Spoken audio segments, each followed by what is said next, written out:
Hello, praise the Lord. सभी को खुदावन प्रभु यीशु मसीह के नाम से सलाम। मेरे प्रिय भाइयों और बहनों, आज खास तौर पर एक मुद्दे के विषय में बात करना चाहता हूँ। न्यू ईयर के लिए कई दिन बचे हैं। उस न्यू ईयर के लिए कई पास्टर्स लोग प्रॉमिस कार्ड के लिए भी बना रहे हैं, प्रिंटिंग भी बना रहे हैं, काम भी शुरू किए होंगे, क्योंकि न्यू ईयर के लिए कई कलीसिया में प्रॉमिस कार्ड देते हैं।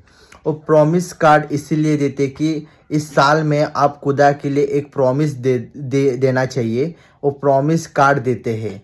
कई हमारे कलीसिया में भाई और बहनों कार्ड्स लेते हैं और कार्ड्स लेके वो वचन पढ़ते हैं। मैं उनके लिए आज खास तौर पर बात करना चाहता हूँ कि प्रॉमिस कार्ड लेके उस साल में 2026 में उस सिर्फ एक ही वचन पढ़ना गलत है।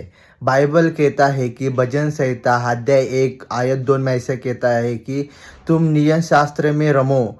जब नियम शास्त्र तुम रमते हो, उनका जीवन प्रसन्न होता है और दिन और रात उसका व्यवस्था में ध्यान रखो। मतलब हम दिन और रात बाइबल पढ़ना चाहिए। दिन और रात में बाइबल की ध्यान करना चाहिए। मतलब हम न्यू ईयर में सिर्फ एक वचन, एक अध्याय पढ़ना हमारा जीवन प्रसन्न नहीं होता, क्योंकि हमारा प्रॉमिस कार्ड लेते हैं हम लोग, अच्छी बात है कि हम अध्याय वचन पढ़ते हैं, अच्छी बात है, मगर वो सिर्फ एक साल में वही पढ़ना वो गलत है। हम लोग पूरे दिन में एक अध्याय तो पढ़ना चाहिए, 2 अध्याय तो पढ़ना चाहिए, 3 तो अध्याय पढ़ना चाहिए। ऐसा वीक में एक 5 दिन 3 अध्याय पढ़ना चाहिए और सैटरडे संडे में 5 अध्याय पढ़ने चाहिए, क्योंकि पूरे साल में अपना बाइबल पढ़ना ख़त्म हो जाता है।